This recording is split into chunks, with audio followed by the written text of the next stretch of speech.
Assalamualaikum warahmatullahi wabarakatuh.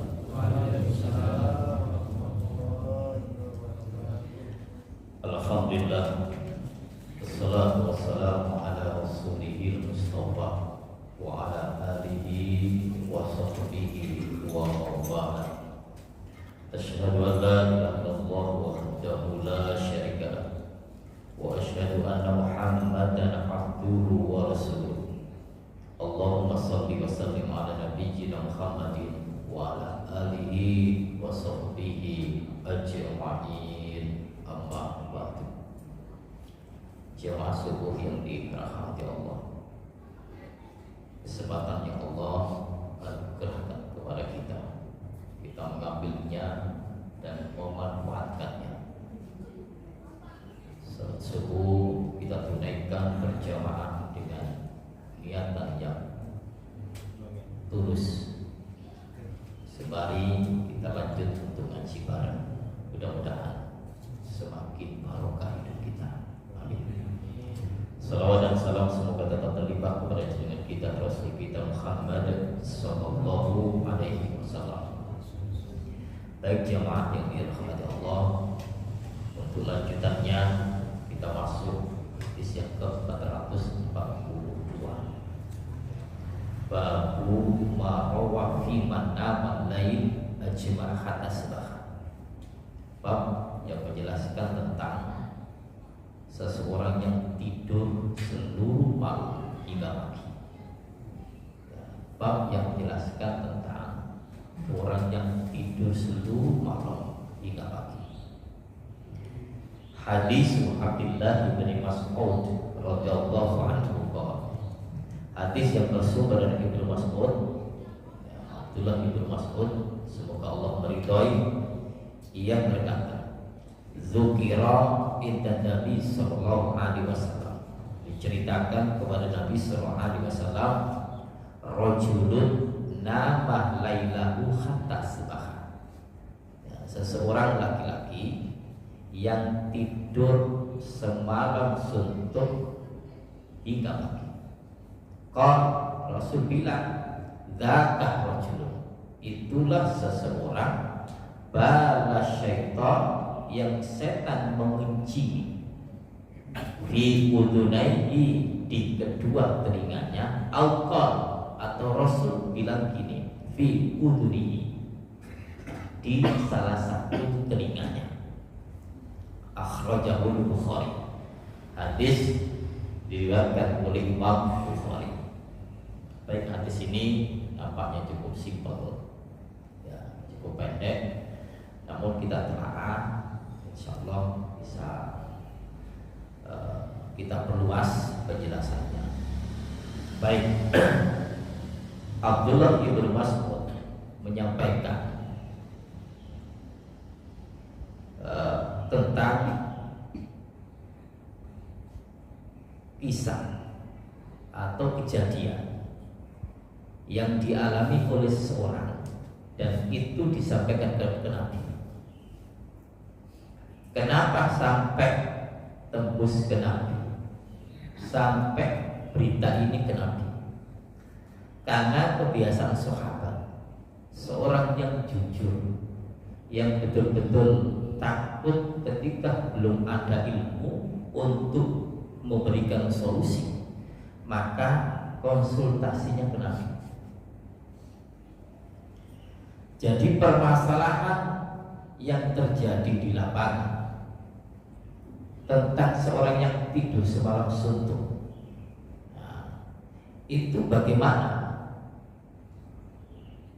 Apakah fresh saja ataukah tidak ada masalah? Karena kehidupan kita itu kan, ya, tidur silakan, tapi kan ada waktunya. Tidak tidur perlu. Memang tidur waktu malam digunakan untuk istirahat, tapi apakah semalam itu seseorang manfaatkan semuanya untuk istirahat? Karena waktu malam itu ada waktu yang istimewa. Dan ini, kejadian ini disampaikan ke Nabi, maknanya adalah bahwa konsultasi untuk memberikan solusi itu kepada Rasulullah. Dan Rasulullah adalah seorang nabi, seorang pemutus, seorang hakim, seorang yang alim, seorang ulama, seorang guru yang kita mintai solusi.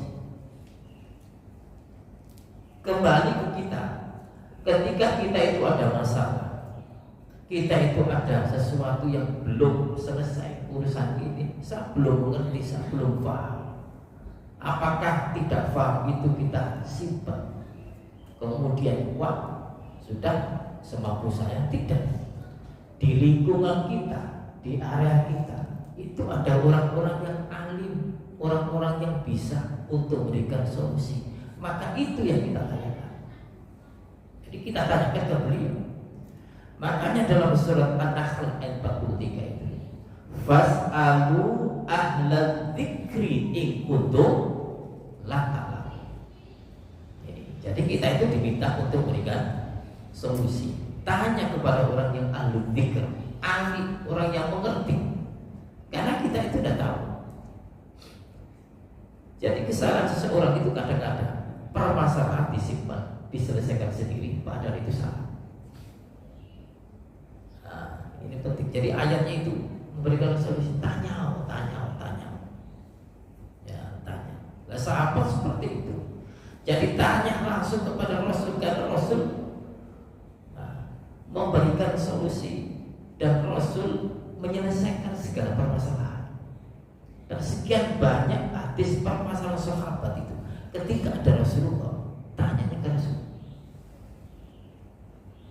Tanyanya ke Rasul, bukan sembarang orang. Umar bin Khattab saja. Umar bin Khattab itu pernah kejadian anaknya Abdullah bin Umar itu pernah nyereng istrinya. Lah istrinya itu dalam keadaan dicerai anaknya. Umar bin Khattab tahu. Lah Umar bin Khattab itu tidak bisa memberikan solusi. Apakah ini gimana ini? Anak saya menyerang istrinya.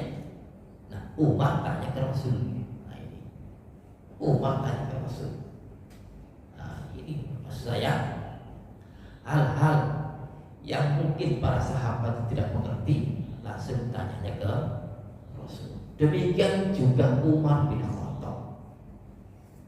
Nah, waktu melaksanakan sholat istisqa itu, semasa Rasul yang dimintai untuk imami dan mendoakan. Tapi ketika Rasulullah itu tiada wafat, Umar bin Khattab meminta kepada Abbas, pamannya Rasul. Nah, jadi urutannya itu orang yang paling alim, tiada orang yang paling alim turun bawah. Nah, ini pelajaran yang pertama ketika menelaah hadis ini. Kemudian yang kedua, sepatutnya seorang pemimpin, seorang yang alim, seorang yang mengerti itu membuka lebar setiap pertanyaan atau jamaahnya, umatnya meminta solusi. Tak boleh. Nah, orang yang baik-baik itu tuh nggak menerima tamu jam sekian. Sudah dibuka aja. Maksudnya dibuka itu bukan permasalahan. Dan kadang-kadang kita itu kan jam 8 tutup, jam 9 tutup. Nah, cuma waktunya istirahat kan. Tapi kan ketika darurat, ketika sesuatu yang mendesak dan harus diselesaikan, maka itu pun Rasul memberikan peluang. Dan bahkan kata seorang wanita, fa'atat baban Nabi SAW, ada seorang wanita mendatangi Nabi. Ternyata pintu Nabi itu falam tajidu indahu bawabin, tidak ditemukan. Beliau seorang wanita tidak melihat bahwa pintu Rasulullah itu dijaga. Tidak menjumpai. Cuma hadis yang lain, ya pernah satu sisi ada seorang sahabat pun juga sampai menjaga rumah Rasulullah karena ketawaduannya. Lah menjaga di sini tujuannya untuk mencari ilmu bagaimana kehidupan Rasulullah SAW, bukan untuk menjaga ada apa-apa. Belum sikap duduk atau berdiri di depannya Tidak. Tapi realita di lapangan, seorang wanita yang sampai tanya ke Nabi dan tidak menjumpai pintu Nabi itu dijaga oleh seorang. Ini maksudnya apa? Rasulullah terbuka ketika ada masalah apapun, maka beliau menerima atas keinginan atau penyelesaian umat itu. Nah, ini kita sendiri pun juga ya kadang maaf tidak sama dengan Nabi.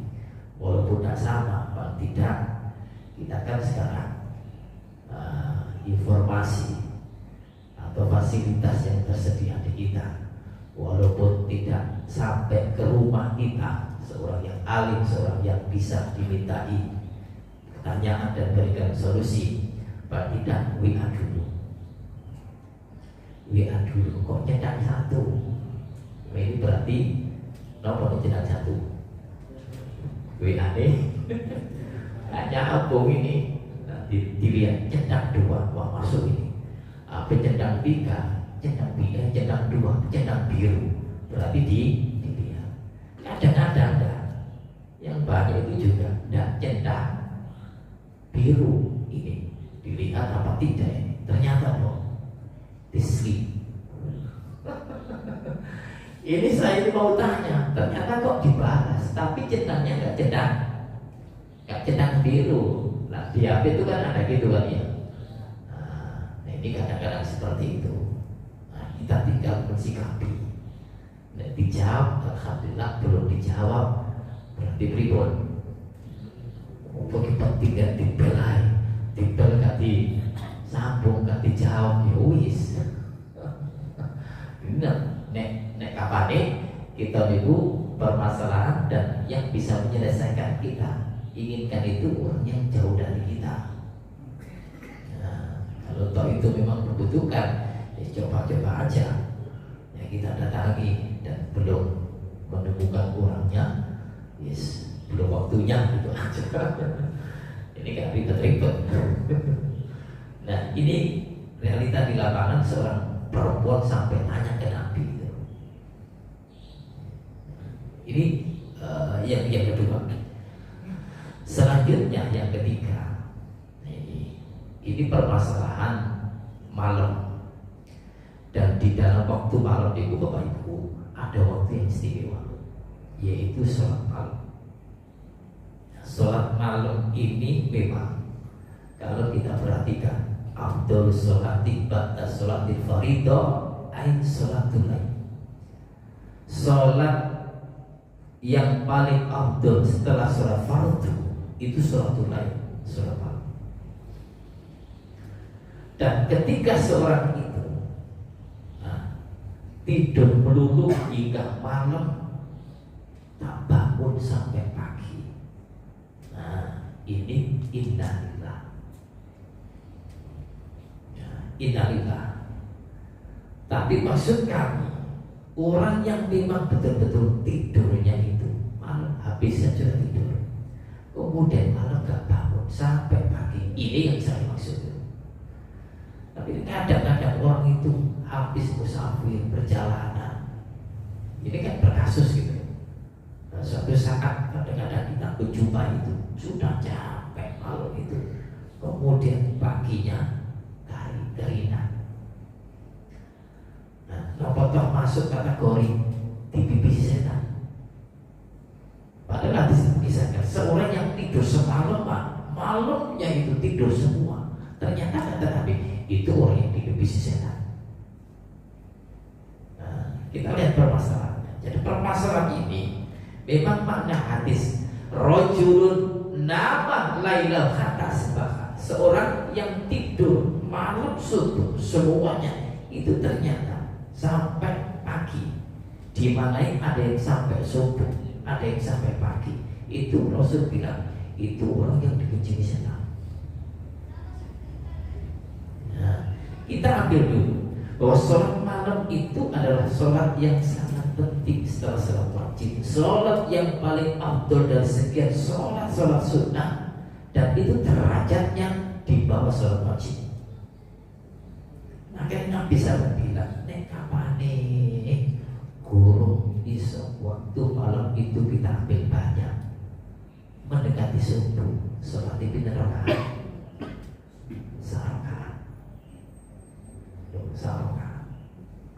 Nah, ini ketika kita melihat bagaimana malam itu penting, dan beberapa hadis yang lewat kita sudah bahas. Ya, waktu malam yang paling hebat, yang paling mustajabah doanya itu adalah sulusul lail al-baqi, tersisa sepertiga malam. Nah, itu kata Allah, minta maaf, minta ampun, aku ampuni. Minta sesuatu, aku akan beri. Doa, aku akan ijabahi. Nah, selanjutnya, dan hadis ini ya, ketika Rasul bilang orang yang tidur malam sampai seluruh malam hingga pagi, ini menunjukkan bahwa orang tersebut termasuk dicela oleh Nabi. Ya, dicela oleh Nabi. Nabi itu kalau membahasakan rata-rata bahasanya itu halus dan tidak menyindir person. Nah, dan tidak menyindir person. Sahabat pun juga demikian. Kalau tanya ke Nabi itu, nah, diambilkan kalimat Rasul, ada seseorang, ada seseorang, walaupun diteliti itu si ahli, tapi yang masuk dalam kategori hadis itu rata-rata ditujukan fulan, ditujukan seseorang. Nah, ini supaya apa? Supaya tidak sakit hati. Ini hebatnya Rasulullah. Jadi bahasa Rasulullah harus. Jadi sindirannya ini kepada nanti setiap orang. Demikian juga pengajian. Nah, pengajian ketika temanya itu seperti ini, ketika seperti itu tidak ada niatan sama sekali. Si mubalik itu nyindir person. Tidak ada niatan sama sekali. Nah, apalagi diminta jadi kan ngisi sebarang pun terserah panjenengan. Nah, ngoten itu ngoten ngisi pas pengajian. Kemudian habis selesai langsung dipanggil, tak sampai nyindir aku kawan aku gini. Nah, itu ada orang yang sakit hati. Cari penduduk rumah, wis bapak, nanti ini ngisi ngomong cekak tampun naik. Cari orang dia, oh dia terjeruk yang menang, dia terjeruk menang. Cari penghuni jeruk menang cek kapok. Nah, ini kadang-kadang kita seperti itu. Jika ikan mengalami itu, habis isi langsung orang ini datang sampai kawin sampai aku ya. Lo mau datang apa? Nah, yuk ikut aku jadi tani. Jadi mau cek kerosong. Nah, ini baik. Nah, ini Rasulullah itu terang mencela seseorang dan ini tidak persulit. Jadi siapapun umat Rasul yang tidur semalaman hingga pagi itu dicela Rasul, dan bahkan Rasul bilang itu orang yang dibincang oleh setan. Di mana? Kedua telinganya atau salah satu telinganya. Tuh.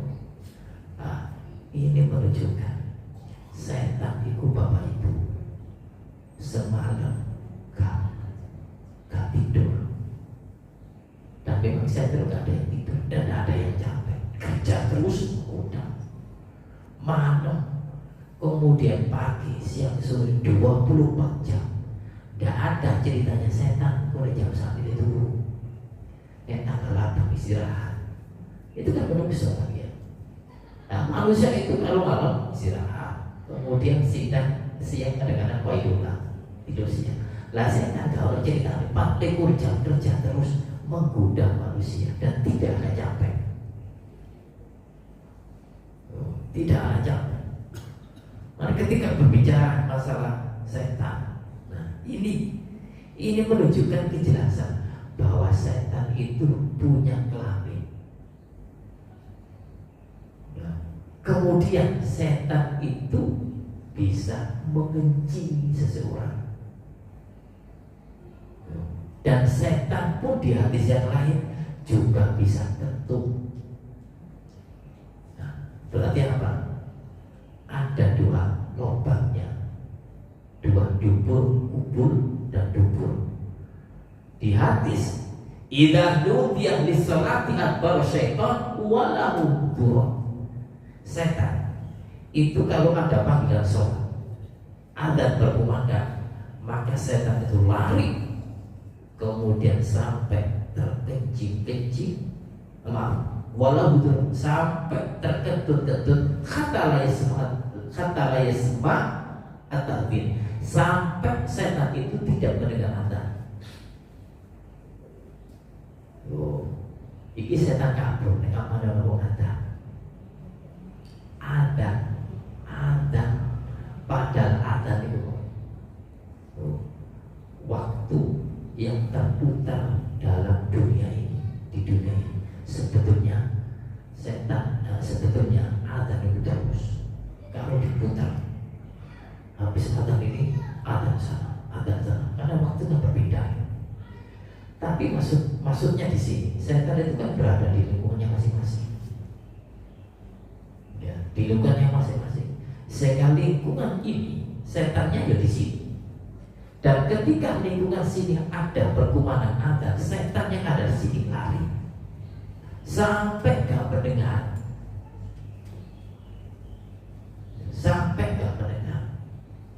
Nah, kalau sudah tidak ada terdengar di rumah orang kau, ada akhirnya bisa yang lain terkonek. Nah, kemana? Ke setiap orang dan bahkan orang yang mendatangi tempat adzan tadi akan merasakan waktu sholat digundang dan tidak ada habis. Seseorang ketika sholat itu tidak digoda setan atau setannya lain. Justru waktu sholat setannya hadir menggoda dari takbir sampai salam. Diumok oleh setan. Nah ini menceritakan hadis ini, setan pipis, setan kecil, berarti punya kelamin. Yang kedua, hadis setan itu ketuk. Jadi ketuk, cuma gak kedengaran. Ketuknya gak pipis, gak ketok, gak pesing ini. Itu orang yang sampai pagi. Yang sampai pagi itu menunjukkan kata Rasul, orang ini dipipisi setan. Ya berarti setan itu berwujud. Nah, ini yang setan jenis-jenis yang setan kan memang sifat karakter yang buruk. Tapi yang dimaksud ini mengarah kepada jin. Ya, jin yang berontak, jin yang selalu menggoda, jin yang selalu melakukan maksiat, itu setan. Nah, yang jelas dan penjelasan di hadis ini bahwa setan sampai mengicini itu adalah setan musuh bebuyutan kita. Nah, yang keseharian kita selalu digoda oleh setan itu. Oleh karena itu, kata Rasulullah di hadis yang lain, ketika orang itu mengumandangkan adzan dan setan lari kemudian sampai ke petun. Kemudian di hadis yang lain, wa idza taqawwalat lakum al-ghila fabadaru bil adzan. Rawahu apabila ada setan yang menjelma, berwujud, nah, menggoda manusia atau berwujud di tempat-tempat yang lain kita kelihatan, atau berwujud menggoda terhadap fisik kita, yang orang itu berubah fisiknya, meripatnya merah, tertawanya lain, kekuatannya pun juga lain. Itu wujud yang masuk ke dalam tubuh manusia. Apa respon Rasul? Fabadaru bil adzan, segeralah kalian mengumandangkan adzan. Riwayat Imam Ahmad. Lah ini sebagai senjata kita, bahwa adzan memang pada dasarnya diperintah oleh Rasul untuk mengumandangkan adzan itu untuk sholat. Tapi ada adzan-adzan yang lain, fungsinya untuk mengusir jin. Nah ini. Nah, terus adzannya gimana Pak? Dekati orang itu kumandangkan adzan. Nah, mengumandangkan adzan caranya bisa mendekat ke telinganya, atau bisa orang itu didudukkan di depannya, kemudian kita mengumandangkan adzan pelan-pelan menjerit langsung. Nah, jadi itu cara atau sistem doa yang diajar Rasul ketika melihat seorang yang mungkin kesurupan, atau lingkungan ini, rumah ini kok tidak nyaman gitu, nggak nyaman, maka bisa digunakan dengan mengumandangkan adzan. Walaupun tempo hari kita sampaikan bahwa di rumah kita salah, kemudian kita baca basmalah, setan sudah tidak punya kesempatan. Tapi kadang kita di rumah itu kan rumah yang lama, rumah yang tidak dihuni. Nah, kemudian kita salami, kemudian kita bismillah. Kadang masih saja di situ. Jadi senjata Rasulullah yang disampaikan kepada umat ini itu tidak hanya satu dua, tapi sekian banyak. Karena mereka itu selalu mengundang dan punya kekuatan, maka kekuatan itu ambil ini, ambil ini, ambil ini, sehingga banyak hal-hal yang diajarkan Rasulullah.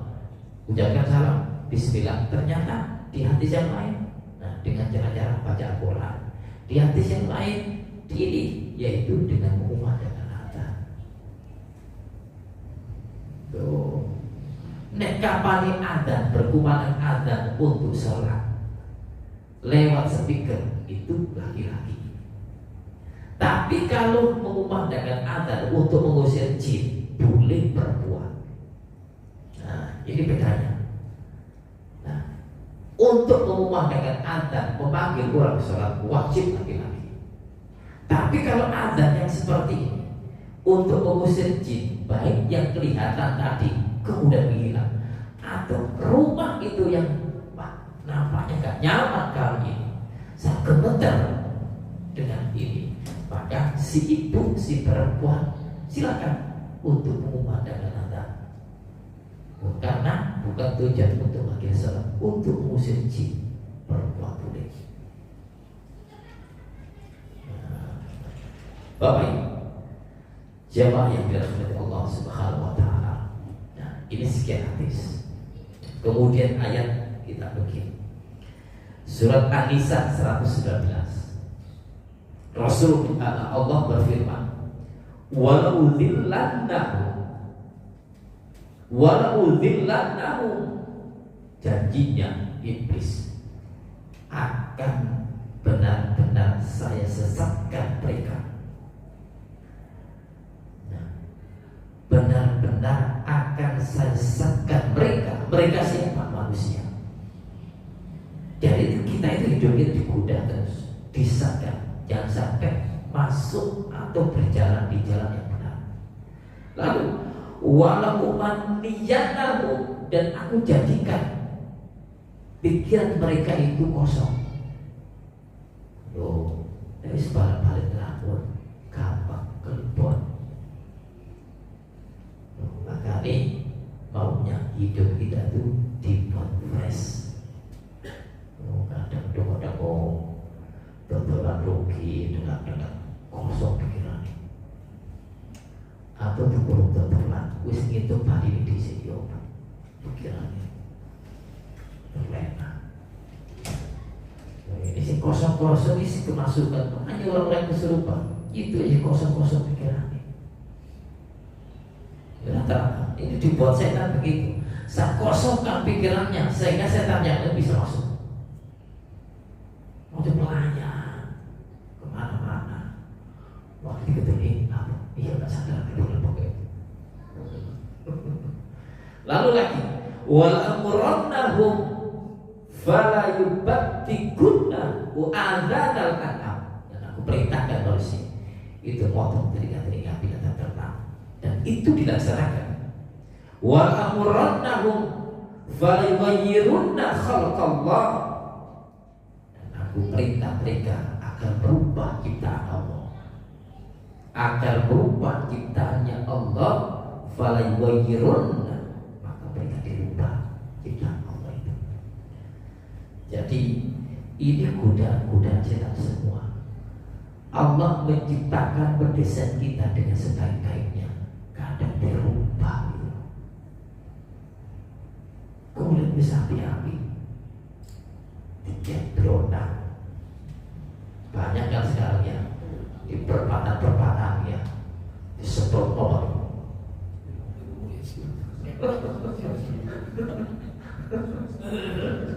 Disemprot nomor ya sampai wajah-wajah kubur kaleng.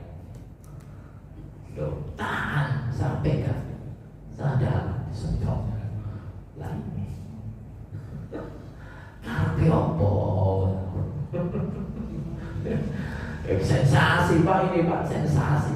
Bergaya anak muda sekarang. Milenial bergaya. Wah, kira gowong kaleng. Saya kadang-kadang kita ya, ngene perpatan kadang lampu merah kan berhenti. Ono sing awak dicek, kaleng. Ono sing go kita. Baru ono sing tomo jajan. Kadang-kadang sing tomo jajan, guru sing tunggu, sing keren-keren wis oleh. Ya Allah, rezeki yang bagaimana ini? Maksud kami, orang jual itu mulia. Orang jualnya mulia. Kadang-kadang sih gawa kaleng duk-duk gitu dong. Gawa Romeo. Tak ukur ya Allah. Kok enak wong sing tek-tek gawa Romeo, sing tahu kacang kabeh tukon. Padahal sing kuliah sing dodol berusaha. Berusaha bukan sing tek-tek. Mau sing didronawani. Didronawani. Wis ora Romeo. Sing dodol apa aja. Kadang-kadang ya Allah di tempat itu ada bersaing gitu loh. Dan cuma yang paling istimewa tetap ada yang jualan tadi. Karena yang meminta-minta dilarang. Karena mintanya itu profesi, bukan untuk keperluan hidupnya. Keperluan hidupnya kan ya sekedar selesai, nggak usah jatuh di situ. Nah, tapi kalau profesi dijadikan di situ terus oleh kayak itu. Gue diurut lagi dong malam. Oke, orang keliling-keliling bawa kita, tapi dong, tapi receh memakai diurut lagi dong malam. Nah, ini kan berbeda dengan jualan, ya kan? Perusahaan tentu tahu, tentu diulik. Nah, ternyata di lampu-lampu merah itu.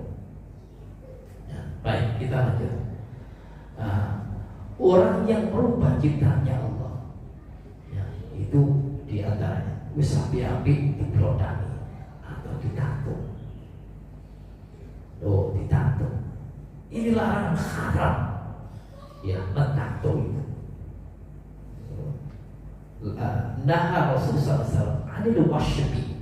Rasul melarang orang yang mentato dan yang minta ditato. Mentato.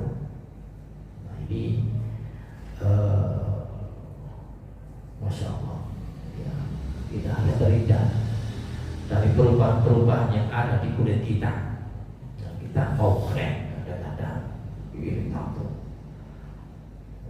Nah, tato spidol lagi ya. Ini bukan ini, tapi tato terprogram. Nah, terus gimana orang-orang itu? Nah, ini tato ini, ya, tato ini. Nah, Rasul SAW adil wasmi. Rasul melarang orang yang bertato. Berarti kalau bertato dosa. Nah, terus gimana solusinya? Padahal sulit sekali, amat sulit menghilangkan tato itu. Jadi jangan begitu setrika. Setrika kan apa? Rusakkan kulit. Jadi juga menyakiti, ngelondong lagi. Dan itu gimana solusinya? Padahal itu dilarang. Maka solusi yang tepat adalah bertobat. Sudah tobat, ya menyerah, ya Allah, ini memang kesalahan saya. Dan saya usaha untuk hilangkannya sulit, tidak bisa. Dan itu justru membinasakan saya. sudah pasrah ke Allah, insya Allah ada tobatnya. Kemudian ada viral lagi ya, seorang pejabat, kepala desa itu sampai umroh ya, Katolik bilang, nah ya alhamdulillah, lalu umroh kita anggap ini orang bertobat gitu. Nah ini siapapun yang bertato harus bertobat, karena solusi untuk menghilangkan sudah. Dan ini godaan setan. Saya akan perintah makhluknya Allah itu, manusia itu, untuk bisa merubah ciptanya. Mereka berubahnya, falyughayyirunna, mereka berubahnya. Wa may yattakhidz syaitan waliya, dan barang siapa menjadikan setan itu sebagai pelindung min dunillah, di luar Allah, selain Allah, faqad khasira khusrana mubina, maka sungguh ia merugi atau menderita dengan kerugian yang nyata. Ini ayat yang kita masukkan pada hadis ini sebagai penjelas bahwa syaitan itu menggoda terus tiada henti. Kemudian yang berikutnya bahwa hadis ini juga menjelaskan bahwa setan itu adalah makhluk Allah yang punya jenis kelamin, dan hidup bersama kita cuma tipis. Hidup mereka itu untuk di alam dunia ini tipis, maksudnya Allah menepis dengan tabir yang sangat tipis, sehingga kita tidak bisa melihat mereka dan mereka bisa melihat kita. Hidupnya di dunia ini sama-sama hidup bersama kita, sehingga menggoda kita sangat mudah, dan memang diberikan kesempatan oleh Allah bisa memantau kita tidak bisa. Nah, menggoda ini janji setan, janji iblis dan anak buahnya itu. Namun kita tetap diberi kekuatan oleh Allah dan Rasul untuk ayo mengisi hidup kita ini dengan banyak-banyak bermunajat kepada Allah. Karena setan ketika bilang akan saya goda mereka dari belakang, dari depan, dari kanan, dari kiri, namun setan tidak bisa menggoda dari atas. Kenapa? Karena orang yang ingat kepada Allah tidak akan mampu menggodanya. Makanya kalau wingi wonten tiap tahu Ustaz, kula niki mantun keliling teng pundi dukung-dukung kula. Waktu tak undang pulau ini ngeluh silang pulau, ngeluh. Apa sebabnya? Sampai nang gunung butuh orang boten, dungo orang boten. Nah terus nang gunung itu piro, solitas ngaji maghrib. Nah terus orang boten kata dia, pulau kan terbuka tak mereka. Mari boten ngeluh, hampir pusing awalnya bot. Menawa pulau sampai kan nebel ya wasa bisa jadi. Karena jin setan itu banyak menetap di gunung-gunung. Walau apa saja, mau tentang kulonnya sekedar, wis kepingin healing buat ada mawon. Walau apa, laksana itu menjelang maghrib dan itu banyak menetap. Nah, oleh karena itu kehidupan kita ketika jadi setan seperti ini, solusi kita harus menempel diri kita. Nah, sehingga kita terhindar dari godaan setan itu, walaupun ya kita kena kadang-kadang tergoda, tapi setiap waktu habis sholat paling tidak kita istighfar kepada Allah, minta maaf kepada Allah, sehingga dosa kita akui banyak berjalan ya di setiap kita melangkah, tapi setiap melangkah kita pun juga diberikan tempat oleh Allah waktu yang mustajabah untuk bermunajat kepadanya, minta permohonan perlindungan dalam setiap hidup kita. Insya Allah kita selalu didampingi dan diayomi, diberikan kekuatan oleh Allah untuk menepis godaan setan itu. Yang itu untuk hadis yang simpel di hadis urutan 442. Nah kira-kira itu yang bisa kami sampaikan. Wonten ingin sampaikan?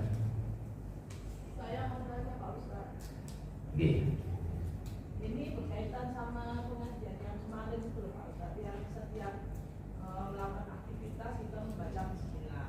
Nggih. Nah, misalnya kita ke kamar mandi, katanya kan kalau di dalam kamar mandi itu nggak boleh menyebut nama Allah. Gimana membaca bismillah itu harus dikeraskan biar saya tanya kedengaran atau bisa di dalam hati? Gitu. Oke. Ya. Oke. Hadis itu kan ini. Kullu amrin dibalik la yubda'u bi bismillah fa'atfa. Setiap perkara penting yang tidak diawali dengan bismillah akan terputus. Ain dihindari, dijauhi dari rahmat Allah. Itu umum hadisnya. Nah, kemudian lafaz-lafaz bismillah ini itu ternyata harus kita akan contoh di mana letak bismillah itu kita baca. Kemudian adakah lafaz bismillah itu redaksinya ada tambahannya. Seperti idza dakhala al-khala falyaqul. Ketika seorang itu masuk khala, kamar mandi ataupun WC, maka seseorang itu mengatakan bismillah. Bismillah. Di hadis yang lain Imam Nawawi habis bismillah tambah dengan hadis lain, yaitu Allahumma inni a'udzubika minal khubuthi wal khaba'ith. Ini idza dakhala dimaknai ketika engkau akan masuk. Ya, jadi tidak dibaca di dalam. Ngoten buki. Jadi bacanya itu di luar sebelum masuk. Maka dia masuk hal-hal yang kotor itu kaki kiri dulu. Nah, maka di dalam tidak ada kalimat-kalimat yang lafaz-lafaz yang artinya tidak usah berbicara. Nah, bacaannya tadi bahasanya fayaqul. Fayaqul itu dikatakan. Nah, dikatakan itu kalau dibaca dalam hati itu beda. Nah, makanya di dalam bacaan basmalah itu ada bacaan basmalah keras, jar, atau bacaan sir. Maka itu ada dua untuk ini, boleh jar, boleh sir. Lah sir itu bukan bacaan hati. Sir itu kedengaran tapi tidak kedengaran orang lain, kedengaran kita. Tapi tetap dibaca, nggak perlu dibatik. Nah, tapi dibaca loh ya. Bismillah. Orang lain nggak dengar, tapi kita dengar. Atau dikeraskan. Bismillahi Allahumma inni a'udzubika minal khubuthi wal khaba'ith. Ya maaf, kadang-kadang kan ini sering. Ya, keluar kamar mandi itu langsung saya melangkah kaki kanan, ghufran. Tak baca, tak keraskan sampai istri kedengaran, anak kedengaran, ghufran. Nah, gitu. Jadi boleh dikeraskan, boleh sir. Nah, sir itu tetap dibaca, tapi orang lain tak mendengar. Bukan di batin. Ngoten Bu, ribut. Nggih. Nggih. Masalah itu di kamar mandi. Ya. Kamar mandi itu ada WC dan tidak ada WC. Kalau yang ada WC-nya itu ditutup bak, ya. Menurut bacaan di kudu di kamar mandi itu di dalam hati apa disirikan. Oke. Untuk doa. Nah, untuk doa. Nah, berwudu. Nah, ini kan permasalahannya berwudu dan doa. Ya. Nah, berwudu di kamar mandi boleh. Nah, kalau boleh, maka permasalahan yang kedua ini bacaannya. Karena di dalam, maka maksudnya bacaan tadi itu kan di luar. Kalau sudah di kamar mandi jangan baca apa-apa. Nah, terus gimana? Kita dalam hati. Nah, jadi artinya tidak bismillah. Meskipun kamar mandi tidak ada WC-nya itu Sama. Jadi sama. Sebetulnya gini, permasalahan WC dan tidak itu kan juga tempat pembuangan. Kamar mandi itu kan juga pipis kan ya. Sama aja. Cuma ada BAB, ada BAK gitu aja. Tapi sama-sama najisnya. Nah, Bisa kan kamar mandi tempat untuk pistol. Nah, ada WC ini buat PHK. Nah, sehingga tempat itu sama-sama itu tempat dihuni oleh jin. Maka sama-sama biar kamar mandi ataupun WC kita berdoa. Nah, kemudian ketika wudu doanya gimana? Habis wudu kan asyhadu alla ilaha illallah. Maka doa al-amru la yaqtadil fawr. Perintah itu tidak menuntut segera. Segera. Lah terus gimana? Tidak menuntut segera. Lah terus gimana? Bacaan doanya. Maka jenengan keluar dulu. Habis keluar asyhadu alla ilaha illallah. Tapi doa dulu. Ya, doa keluar kamar mandi berdoa ghufranaka, kemudian doa untuk wudu tadi asyhadu an la ilaha illallah wa syarika lahu wa sallallahu Muhammadan abduhu wa rasuluh. Pada apa-apa dan apa mandi wudu. Permasalahan kita banyak kan? Pripun nek kapan wudu boten damel klambi. Oleh apa ora? Lalu wudu kan klambi. Ya maaf lu ya. Ya maaf. Ya kita fair aja kan. Untuk mandi jinabat, jenengan pakai kelamin orang. Ya boleh aja. Mandi jinabat itu adalah menggugurkan, ya menggugurkan jinabat tadi dan mandi wajib itu. Dan harus kita polos, dan pakai selepung. Maka itu, yuk dilepas bajunya. Wudu, ya sama aja. Nah, gitu. Jadi tidak apa-apa. Pakai baju. Tapi kalau wudhu di tempat kiri ya harus pakai baju. Ada itu soal apa ya? Di lain tempat ya. Pakai baju pak.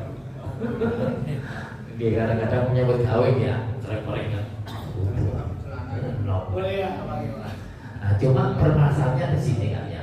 Kalau permasalahannya di tempat tertutup, itu kan tidak ada yang melihat gitu. Kalau di luar permasalahan baju itu kan hukum haram itu kan haram kalau ketemu orang. Kalau ketemu orang, nah kita nggak ketemu orang di kamar, boleh nggak di kamar raja? Nah, dalam rangka bukan ibadah loh ya, tapi kalau ibadah masuk ke sholat lain lagi. Nah masuk ke bebas itu loh. Nah ini tidak ada larangan. Cuma hati-hati sehingga kita mengatur nek kapan nyopot baju punya berapa. Idza wadu athyabakum, ketika kau melepas bajumu fakul bismillah, ucapkan bismillah. Sing delok sini setan. Nek kapan langsung polos nanti copot blok. Wis gak apa-apa kok karo sing delok. Hati-hati jin delok. Nah, sabda bayan ayu dijima wa rati bani adam ai fakul bismillah. Jadi tidak nampak ketika orang itu melepas baju mengucapkan bismillah. Lepas baju boleh. Kalau sing delok, jadi sing delok, menungso kan delok. Makanya menungso ini ono wong ngintip dosa. Sing dosa itu sing ngintip. Keranten rahasia. Wonten. Dipun. Ya. Cukup. Ya, satu hadis yang bisa kita kaji pada kesempatan ini. Mudah-mudahan bermanfaat. Akhir kalam kita tutup dengan doa kepada majelis. Subhanakallahumma wa bihamdika asyhadu an la ilaha illa anta astaghfiruka wa atubu ilaik. Wassalamualaikum warahmatullahi wabarakatuh.